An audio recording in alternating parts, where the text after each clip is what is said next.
Hello friends, இப்போ பார்த்தீங்கன்னா எல்லாருமே பிஜிடிஆர்பி எக்ஸாம் வந்து படித்து முடிச்சுட்டு அடுத்தோடைய ஃபோக்கஸாக வந்து நம்ம என்ன பண்ணிட்டு இருப்போம்னா பிளாக் எஜுகேஷன் ஆஃபீஸர் எக்ஸாம் எல்லாம் டார்கெட் வச்சுருப்போம். அதாவது அடுத்த எந்த ஒரு எக்ஸாமும் இல்லாத பட்சத்தில் வந்து எல்லாருடைய கண்ணோட்டமும் இங்கே இருக்குது. அப்போ நம்ம இந்த பிளாக் எஜுகேஷன் ஆஃபீஸர் எக்ஸாமுக்காக நம்ம என்ன பண்ணியிருக்கோம், டெஸ்ட் பேட்ச் வந்து ஸ்டார்ட் பண்ணியிருக்கோம்.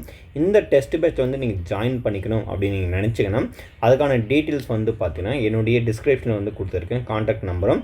அதுக்கப்புறம் பார்த்தீங்கன்னா டெஸ்ட் பேட்சோடைய பிளான் டீட்டெயில்ஸ் வந்து கொடுத்துருக்கேன். மொத்தம் எத்தனை டெஸ்ட் வந்து எப்போ நடக்கும் அப்படின்னு சொல்லிட்டு கொடுத்துருக்கேன். அந்த பிடிஎஃப் வந்து நீங்கள் டவுன்லோட் பண்ணி விசிட் பண்ணிவிட்டு உங்களுக்கு அந்த டெஸ்ட் சீரிஸ் வந்து பிடிச்சிருந்தா அப்படின்னா இமீடியட்டாக நீங்கள் ஜாயின் பண்ணிக்கோங்க நம்மளுடைய டெஸ்ட் பேட்சில். இப்போ பார்த்துட்டு நம்ம என்ன பண்ண போகிறோம்னா கொஷின் பேப்பருடைய ஒரு சில இன்ஃபர்மேஷன் நம்ம பார்க்க போகிறோம். இதில் பாருங்கள், ஃபஸ்ட் நம்ம என்ன சொல்ல போகிறோன்னா, இப்போது இந்த பிஓ எக்ஸாம்ன்றது பார்த்தீங்கன்னா நம்ம நல்லாவே தெரியும், ஒரே ஒரு எக்ஸாம் தான். சரிங்களா? இந்த எக்ஸாம் எழுதி கிளியர் பண்ணிட்டாலே டெஃபினட்டாக நமக்கு ஜாப் கிடச்சிருன்னு சொல்லிடுவாங்க. அது முடிஞ்ச அளவுக்கு நம்ம எவ்வளோக்கு எவ்வளோ மார்க் வந்து கெயின் பண்ணி நம்ம ஸ்கோரை வந்து இன்க்ரீஸ் பண்ண முடியுமோ அந்த அளவுக்கு ஸ்கோர் பண்ண நம்ம பண்ணணும். அது ரொம்ப ரொம்ப முக்கியம். இப்போ பார்த்தீங்கன்னா இந்த பிஓ எக்ஸாமில் பாட வாரியாக எவ்வளோ கொஷின்ஸ் கேட்பாங்க அப்படின்னு சொல்லிட்டு பார்க்கலாம். எந்த பாடத்துக்கு வந்து அதிக இம்பார்ட்டன்ட் கொடுத்துருக்காங்க அப்படின்னு நீங்கள் தெரிஞ்சுட்டு படிக்கிறது ரொம்ப ரொம்ப மிக முக்கியமாக இருக்குது. இப்போ ஃபஸ்ட்டு பார்த்தீங்கன்னா ஃபஸ்ட்டு பாயிண்ட் வந்து என்ன கொடுத்துருக்கேன்னா, டோட்டல் நம்பர் ஆஃப் கொஷின்ஸ் வந்து எவ்வளோ இருக்கும் அப்படின்னு பார்த்தோம்னா 180 கொஷின்ஸ் இருக்கும். சரிங்களா? எத்தனை கொஷின்ஸ் இருக்கும்? 180 கொஷின்ஸ் இருக்கும்.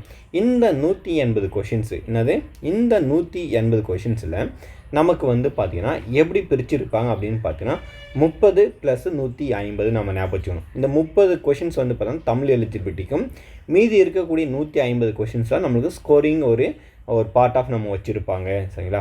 அப்போது இந்த 150 கொஷின்ஸில் வந்து பார்த்திங்கன்னா நம்ம எவ்வளோக்கு எவ்வளோ நம்ம ஸ்கோரை வந்து இன்க்ரீஸ் பண்ண முடியும் அந்த அளவுக்கு நம்ம இன்க்ரீஸ் பண்ணணும்.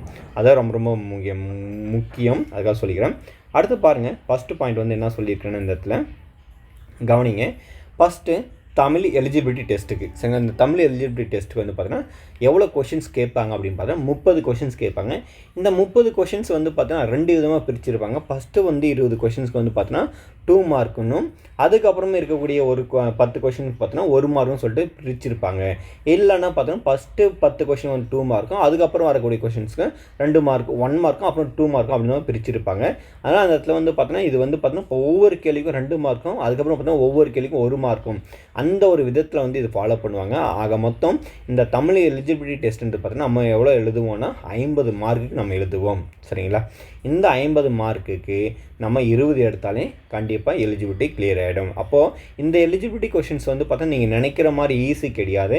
பேசிக்காக தமிழோடைய நாலேஜ் உங்களுக்கு தெரிஞ்சிருந்தால் மட்டும்தான் நீங்கள் என்ன பண்ணணும், கிளியர் பண்ண முடியும். ஏன்னா டிஎன்பிசியோட கம்பேர் பண்ணும்போது இந்த டிஆர்பி போர்டு வந்து பார்த்தீங்கன்னா தமிழுக்கு அதிக இம்பார்ட்டன்ட் கொடுத்து அந்த எலிஜிபிலிட்டியே பார்த்தீங்கன்னா கொஞ்சம் கஷ்டமாக கூட கேட்குறாங்க. நிறைய பேருக்கு வந்து பார்த்தீங்கன்னா இந்த எலிஜிபிலிட்டி டெஸ்ட் வந்து கூட கிளியர் பண்ணாமல் போயிடுது. அதனால் முடிஞ்ச அளவுக்கு தமிழில் வந்து கொஞ்சம் இம்பார்ட்டன்ட் கொடுத்து படிக்க வேண்டியதாக இருக்குது இந்த 30 கொஷின்ஸுக்கு.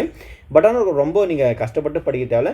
9th புக்கும் 10th புக்கும் நீங்கள் பேசிக்காக நீங்கள் படித்தாலே போதும், கண்டிப்பாக நம்ம கிளியர் பண்ணிடலாம். அடுத்து பாருங்கள், அடுத்த கொஷின்ஸ் வந்து என்ன இம்பார்ட்டன்ட் அப்படி கொடுத்துருக்காங்கன்னா தமிழ். சரிங்களா? இங்கேருந்து நம்மளுக்கு ஸ்கோரிங் ஏரியா கவர் ஆகும். தமிழில் வந்து பார்த்தோன்னா 18 கொஷின்ஸ் கேட்குறாங்க. எவ்வளோ கொஷின்ஸு? இந்த 18 கொஷின்ஸு. இதுக்கான சிலபஸில் வந்து என்ன இருக்கோ அந்த சிலபஸ் படி தான் நீங்கள் படிக்கணுமே. சரிங்க சார், தமிழில் 18 கொஷின்ஸ் கேட்குறாங்க, ரொம்ப ஈஸியாக இருக்கும் அப்படின்னு நம்ம எடுத்துக்க முடியாது. ஏன்னா இந்த 18 கொஷின்ஸும் ஒவ்வொரு இடத்துலேருந்து கொஷின்ஸ் கேட்குறது நீங்கள் நிறைய திங்க் பண்ண வைக்கும். சரிங்களா? இப்போ சிலபஸை தாண்டி நீங்கள் எதுவுமே படிக்கக்கூடாதுன்னு சொல்ல வரேன் சிம்பிளாக. சரிங்களா? ஏன்னா நிறைய பேர் வந்து பார்த்தீங்கன்னா 6லேருந்து 12 வரை புக் ஃபுல்லாக படிப்பாங்க. ஆனால் படித்தா எந்த ஒரு யூஸும் கிடையாது. சில பேர் பார்த்தா கரெக்டாக ஸ்பெசிஃபிக்காக அந்த டாபிக் படிக்கும்போது தான் படிப்பாங்க. அப்படி படிக்கும்போது கொஷின்ஸ் எக்ஸாக்டாக அங்கே வந்து கவர் ஆகிருக்கும். அதே மாதிரி ஈஸியாகவும் அவங்க அட்டன் பண்ண முடியுது, நிறைய சான்சஸ் இருக்குது. அப்போ நம்ம என்ன சொல்கிறோன்னா சிலபஸ் படி படிங்க. இந்த 18 கொஷின்ஸ் நம்மளுக்கு நல்லா தெரியும். சிலபஸில் எங்கெங்கே இம்பார்ட்டன்ட் சிலபஸ் இருக்குது, எங்கெங்கே கொஷின்ஸை வந்து அதிகமாக கேட்குறாங்க. ப்ரீவியஸ் இயர் கொஷின் பேப்பர் வந்து அனாலிசிஸ் பண்ண கற்றுக்கணும் இந்த தமிழில் 18 கொஷின்ஸ் இருக்காங்க. சரிங்களா? அதுக்கடுத்து பாருங்கள், செகண்ட் வந்து என்ன கொடுத்துருக்கேன் அப்படின்னா செகண்ட் பாயிண்ட்டு இந்த இடத்துல பாருங்கள், இங்கிலீஷ். சரிங்களா? இங்கிலீஷ்க்கு வந்து பார்த்தீங்கன்னா 18 கொஷின் சொல்லியிருக்காங்க. அப்போ இங்கிலீஷ்க்கும் பார்த்தீங்கன்னா நம்ம அதிக இம்பார்ட்டன்ட் கொடுத்ததாக ஆகும். ஏன்னா ஒவ்வொரு மார்க்கும் ஒவ்வொரு கேள்வியும் நமக்கு ரொம்ப ரொம்ப மிக முக்கியம் அப்படின்னு நம்ம சொல்லிக்கலாம். ஏன்னா இந்த இங்கிலீஷ் சிலபஸ் வந்து பார்த்தோன்னா இது ஒரு ஈஸியான ஒரு சிலபஸே கிடையாது. இதில் வந்து பார்த்தோன்னா ஒரு கிராமட்டிக்கல் பார்ட்டு கூட போன பிஓ எக்ஸாம் வந்து பார்த்தோன்னா கொஷின்ஸ் வந்து கேட்டதே கிடையாது. ஏன்னா கொஷின் பேப்பர் ரொம்ப டஃபாகவும் இருக்கும் அப்படின்னு நம்ம சொல்லலாம் இந்த இங்கிலீஷ் போர்ஷனை பொறுத்தவரையும். அதுக்காக இந்த இங்கிலீஷ் போர்ஷன் வந்து பார்த்தோன்னா பிஜிடிஆர்பியோடைய சிலபஸில் வந்து நம்மளுக்கு கவர் பண்ணி கொடுத்துருப்பாங்க.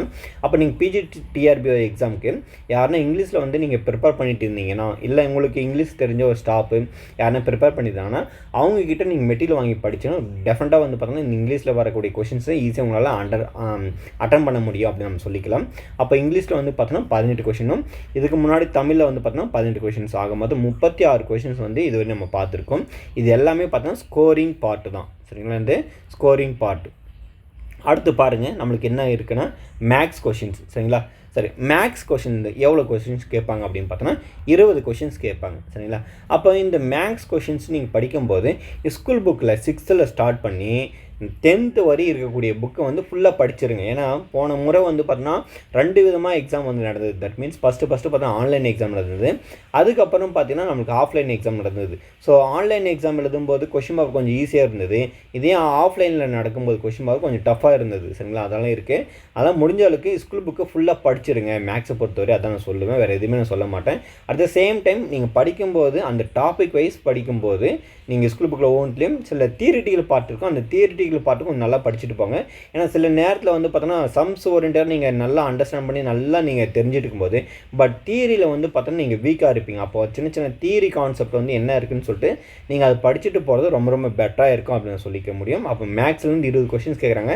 இந்த 20 கொஷினுக்கு அவுட் ஆஃப் நீங்கள் 20 எடுத்துட்டீங்கன்னாவே உங்களுடைய ஸ்கோரிங் கண்டிப்பாக நாகணும் இன்க்ரீஸ் ஆகும். அதனால் என்ன சொல்கிறேன்னா மேக்ஸ்க்கு அதிக இம்பார்ட்டன்ட் கொடுத்து படிங்க.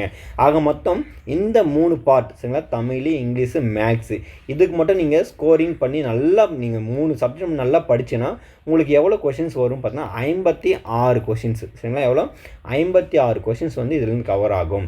அடுத்து பாருங்கள், அடுத்த என்ன கொஷின்ஸ்க்கு இம்பார்ட்டன்ட் கொடுக்கணும் அப்படின்னா சயின்ஸு. சரிங்களா, எப்போவுமே சயின்ஸுன்னு சொன்னாலே நமக்கு ரொம்ப ரொம்ப கொஞ்சம் கடுப்பான ஒரு சப்ஜெக்டாக இருக்கும். ஏன்னா இந்த சயின்ஸுன்னு சொல்லும்போது 6வதுலேருந்து கிட்டத்தட்ட ஒரு 12வது வரையும் நம்ம படிக்க வேண்டியதாக இருக்கும். சார் ஆல்ரெடி 10th வரையும் படிக்கிறது ரொம்ப சயின்ஸ் ரொம்ப டிஃபிகல்ட்டாக இருக்குது சார், இல்லை எங்கே சார் 11th 12th படிக்கணும். கண்டிப்பாக 11th 12th நீங்கள் கண்டிப்பாக படித்தாகணும். ஏன்னா 11th பார்த்தீங்கன்னா பாட்னி, அந்த 12th வந்து பார்த்தீங்கன்னா பாட்னியில் ஒரு 4 குடும்பம் இருக்கும், 4-5 குடும்பம் இருக்கும். அந்த குடும்பத்துடைய சிலபஸ் வந்து அப்படியே அங்கே வச்சுருப்பாங்க. அதனால் நீங்கள் என்ன பண்ணணும், அந்த டாபிக் வந்து எங்கே கவர் ஆகுதுன்னு சொல்லிட்டு நல்லா நீங்கள் அண்டர்ஸ்டாண்ட் பண்ணி படிக்கிறது ரொம்ப ரொம்ப பெட்டராக இருக்கும். எப்போவுமே இந்த சயின்ஸ்ன்றது பார்த்தீங்கன்னா ஒரு கடல் மாதிரி. சரிங்களா, இது அவ்வளோ சீக்கிரமாக நம்ம படித்து முடிச்சிட்டோன்னு யாராலையும் நம்ம சொல்ல முடியாது. ஏன்னா அந்த அளவுக்கு ஒரு பெரிய கடல் மாதிரி நம்ம சிலபஸை டீப்பாக போகும். ஆனால் முடிஞ்ச அளவுக்கு கொஞ்சம் சயின்ஸில் கொஞ்சம் ஒரு வாரமாக எது இம்பார்ட்டண்ட்டாக இருக்கும் அது மட்டும் நல்லா படிச்சுட்டு வாங்க, அதுதான் சொல்லிக்க முடியும். ஏன்னா நீங்கள் சயின்ஸ் வந்து அதிக இம்பார்ட்டன்ட் கொடுத்துட்டு படிச்சுட்டே இருந்தீங்கன்னா மற்ற சிலபஸ் நீங்கள் படிக்காமல் விட்டுட்டீங்கன்னா ஸோ அதையும் உங்களுக்கு ட்ராபேக்காக தான் ஆகிடும். அதனால் இருக்கக்கூடிய எல்லா சிலபஸும் டச் பண்ணால் அட் த சேம் டைம் எதுக்கு அதிகமாக இம்பார்ட்டன்ட், நீங்கள் எதில் ரொம்ப ரொம்ப டாப்பராக நல்லா வெல்விஷராக இருப்பீங்க அப்படின்னு பார்த்துட்டு அந்த பர்டிகுலர் டாப்பிக்கு அந்த பர்டிகுலர் ஏரியாவுக்கு நீங்கள் ரொம்ப இம்பார்ட்டன்ட் கொடுத்து படிக்க வேண்டியதாக இருக்குது. அப்போ சயின்ஸ் வந்து பார்த்தீங்கன்னா உங்களுக்கு 20 கொஷின்ஸ் இருக்குது. ஆக மொத்தம் நம்ம இதுவரை பார்த்தோன்னா 36, இது ஒரு 40, அப்போ 76 கொஷின்ஸ் வந்து நம்ம இதுவரை பார்த்துட்டு இருக்கோம். சரிங்களா, இந்த 4 subject Tamil, English, maths, science மட்டும் உங்களுக்கு எல்லாமே ஃபோக்கஸ் பண்ணி படிச்சோன்னா 76 கொஷின்ஸ் இருக்கும். நம்மளுடைய டார்கெட்டை வந்து எவ்வளோ 100+ எடுத்தாலே கண்டிப்பாக நமக்கும் வேலை கிடைக்கும். எவ்வளோ 100 கொஷின் மேலுக்கு மட்டும் எடுத்துகிட்டு கண்டிப்பாக வேலை கிடைக்கும். ஏன்னா லாஸ்ட் இயர் நீங்கள் பிஓ எக்ஸாமுடைய ரிசல்ட்டை எடுத்து பார்க்கும்போது பார்த்தீங்கன்னா 73 எடுத்தவங்களுக்குலாம் வேலை கிடச்சிருக்கு, 72 எடுத்தவங்களும் வேலை கிடச்சிருக்கு. அதே எம்பிசியில் வந்து பார்த்தோன்னா 96க்கு மேலே எடுத்தவங்களுக்கெல்லாம் வேலை கிடச்சிருக்கு. அதெல்லாம் என்ன சொல்ல வரேன்னா நீங்கள் 100 கொஷின்ஸ்க்கு மேலே எடுக்க ட்ரை பண்ணணும், அதுதான் டார்கெட்டை வச்சு படிங்க. அதுக்காக நான் சொல்லிக்கிறேன். அடுத்து பாருங்கள், 5வது சப்ஜெக்ட் நம்ம என்ன பண்ணணும் அப்படின்னு பார்த்தீங்கன்னா இடத்துல என்ன கொடுத்துருக்குன்னா சைக்காலஜி. சரிங்களா, சைக்காலஜியில் வந்து பார்த்தோன்னா 30 கொஷின்ஸ் இருக்குது. நமக்கு நல்லாவே தெரியும் சைக்காலஜியில் எப்போவுமே நம்ம என்ன தான் தேடி படித்தாலும் விழுந்து படித்தாலும் நம்மளுடைய கொஷின்ஸ் வந்து ஒரு 7லேருந்து ஒரு 12 கொஷின்ஸை நம்மளால் ஈஸியாக கண்டிப்பாக கரெக்ட் பண்ண முடியும். மீதி இருக்கக்கூடிய கொஷின்ஸ் வந்து என்ன சார் பண்ணுறது அப்படின்னு பார்த்தீங்கன்னா நீங்கள் என்ன பண்ணணும்னா ஒரு மிகப்பெரிய ஒரு தலைவலின்னு நினைக்கிறீங்க, எல்லா சைக்காலஜின்னு நினைக்கிறீங்க படிக்கும்போதே. ஆனால் இந்த சைக்காலஜியை பொறுத்தவரை சைக்காலஜி வந்து நீங்கள் ஆரம்ப கட்டத்துலேருந்து என்ன பண்ணணும், படிக்க ஸ்டார்ட் பண்ணணும். நிறைய பேருக்கு வந்து பார்த்திங்கன்னா எனக்கு வராத சப்ஜெக்ட்டு நான் அப்புறம் பார்த்துக்கலாம் இல்லை என்ன தான் படித்தாலும் எனக்கு ஆன்சரே வர மாட்டுது, கொஷினே வர மாட்டுது, எப்படி போட்டாலும் எனக்கு 5லேருந்து 6 கொஷின் தான் எனக்கு கரெக்ட் ஆகுது அப்படின்றது பட்சத்தில் எல்லாருக்குமே ஒரு ப்ராப்ளம் இருக்குது. அதை வந்து நீங்கள் நிவர்த்தி செய்யணும் அப்படின்னு நீங்கள் நினச்சிங்கன்னா சைக்காலஜியை பிகினிங் ஸ்டேஜ்லேருந்து நீங்கள் படிக்க ஸ்டார்ட் பண்ணுங்கள். சைக்காலஜி நல்லா புரிஞ்சு படிங்க. ஒரு சில இம்பார்ட்டன்ட் ஆத்தர் இருப்பாங்க, அவங்க என்ன சொல்லியிருக்காங்க அது அப்புறம் பார்த்தோன்னா நிறைய தியரிஸ் இருக்கும். அந்த தியரிஸ் ரிலேட்டடாக அவங்க இந்த தியரியை வந்து எப்போ இம்ப்ளிமெண்ட் பண்ணாங்க, எப்போ வந்து அந்த தியரியை வந்து பப்ளிஷ் பண்ணாங்க, அந்த ஒரு சில புக்கெல்லாம் இருக்கும் அந்த மாதிரி ரிலேட்டடாக. அதுக்கப்புறம் பார்த்தீங்கன்னா ஒரு சில தியரிக்கு வந்து பார்த்திங்கன்னா ஒரு சில விலங்குகளெல்லாம் பயன்படுத்தியிருப்பாங்க, அந்த விலங்கு ரிலேட்டடாக அதெல்லாம் நல்லா நீங்கள் அனலைசிஸ் பண்ணி படிக்கணும். எப்போவுமே பார்த்தீங்கன்னா உங்கள்கிட்ட வந்து பார்த்தீங்கன்னா இதுக்கு முன்னாடி நடந்த ப்ரீவியஸ் இயர் கொஷின் பேப்பர் வந்து சைக்காலஜிக்கு இருக்கும். அப்படி இருக்கும்போது அந்த கொஷின் பேப்பர் நல்லா வாட்ச் பண்ணணும். சரிங்களா? கொஷின்ஸ் வந்து எந்த மாதிரி கேட்குறாங்க, நம்மளுக்கு எந்த மாதிரி இருக்குது, ஸோ எந்த மாதிரி நம்ம படிக்கணும் அப்படின்றத வந்து நீங்கள் கற்றுக்க முடியும். அதனால் முடிஞ்ச அளவுக்கு ப்ரீவியஸ் இயர் கொஷின் பேப்பர் வந்து சைக்காலஜி கொஷின் கொஞ்சம் நல்லா வாட்ச் பண்ணுங்கள். அட் த சேம் டைம் நான் என்ன சொல்ல வரேன்னா, டிஎன்பிசிலையும் பார்த்தீங்கன்னா சைக்காலஜின்னு சொல்லிட்டு ஒரு சில எக்ஸாம் நடத்துகிறாங்க. சரிங்களா? சைக்காலஜி டிபார்ட்மெண்ட் எக்ஸாம் ஓரியன்டாக இருக்கும். அதில் இருக்கக்கூடிய சைக்காலஜி கொஷின்ஸை நீங்கள் நல்லா அண்டர்ஸ்டாண்ட் பண்ணி படிச்சிங்கன்னா கண்டிப்பாக ஒரு சில 2 கொஷின்ஸ் எல்லாம் பார்த்தீங்கன்னா 1-2 கொஷின்ஸ் வந்து உங்களுக்கு ரிப்பீட் ஆகிறது நிறைய சான்சஸ் இருக்குது. சார் ஒரு கொஷினுக்கு 2 கொஷின்ஸுக்கு என்ன சார் நாங்கள் அவ்வளோ பெரிய போய்ட்டு ஒரு எக்ஸாமுடைய சிலபஸை போய்ட்டு நம்ம ஃபுல்லாக, அதாவது அந்த சிலபஸுடைய சைக்காலஜி எல்லாத்தையும் நான் படிக்கணுமா, அந்த 200 கொஷின் படிக்கணுமானா கண்டிப்பாக படித்து தான் ஆகணும். இந்த சைக்காலஜியை பொறுத்தவரை என்ன சொல்கிறேன்னா, ஆப்ஷனை ஒமிட் பண்ண கற்றுக்குங்க. சரிங்களா? ஆப்ஷனை ஒமிட் பண்ண கற்றுக்குங்க. ஏன் நம்ம ஆப்ஷன் ஒமிட் பண்ணுற அளவுக்கு நம்ம கற்றுக்கினா போதும் அப்படின்னா, அப்போ நம்ம ஈஸியாக இப்போ 4 ஆப்ஷன் இருக்குன்னா நம்ம அதில் 2 ஆப்ஷன் வந்து நம்ம எப்படின்னா இது வராதுன்னு சொல்லிட்டு நம்ம முடிவு பண்ணிட்டாலே மீதி 2 ஆப்ஷனில் எதுனா ஒன்று இருக்கும் கண்டிப்பாக. அந்த மாதிரி நம்ம கெஸ் பண்ணி போடும்போது கண்டிப்பாக நம்மளுக்கு ஆன்சர் வந்து நம்மளுக்கு பாசிட்டிவாக கிடைக்கும். அது மட்டும் இல்லாமல் நீங்கள் நிறைய இடத்துல படிக்கணும். சரிங்களா? சைக்காலஜி சப்ஜெக்டை பொறுத்தவரை நிறையா நீங்கள் தேடி படிக்க வேண்டியது. அந்த மாதிரி படித்தா மட்டும்தான் உங்களால் வந்து அந்த சைக்காலஜி சப்ஜெக்டை ஓரளவுக்கு சரிங்களா நம்மளால் நிவர்த்தி செய்ய முடியும் அப்படின்னு நான் சொல்லிக்க முடியுது. அதனால் சைக்காலஜி சப்ஜெக்ட் நீங்கள் படிக்கும்போது இங்கிலீஷ் லாங்குவேஜ் நீங்கள் ப்ரிப்பேர் பண்ணிங்கன்னா மங்கள் புக்கும் உங்களுக்கு ரொம்ப ரொம்ப ஃபேமஸான ஒரு புக்கு, அந்த புக்கை நீங்கள் யூஸ் பண்ணிக்கலாம்.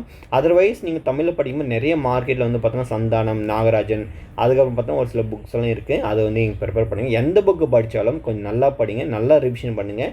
ஆப்ஷனை ஒமிட் பண்ணி ஆன்சரை வந்து சால்வ் பண்ண ட்ரை பண்ணுங்கள். அதுதான் பெட்டராக இருக்கும். அதுக்கடுத்து பாருங்கள், லாஸ்ட்டாக நம்ம என்ன சொல்கிறோன்னா ஜென்ரல் ஸ்டடீஸ். சரிங்களா? ஜென்ரல் ஸ்டடீஸ் வந்து எவ்வளோ கொஷின்ஸ் வரும்னா உங்களுக்கு 44 கொஷின்ஸ் வரும்.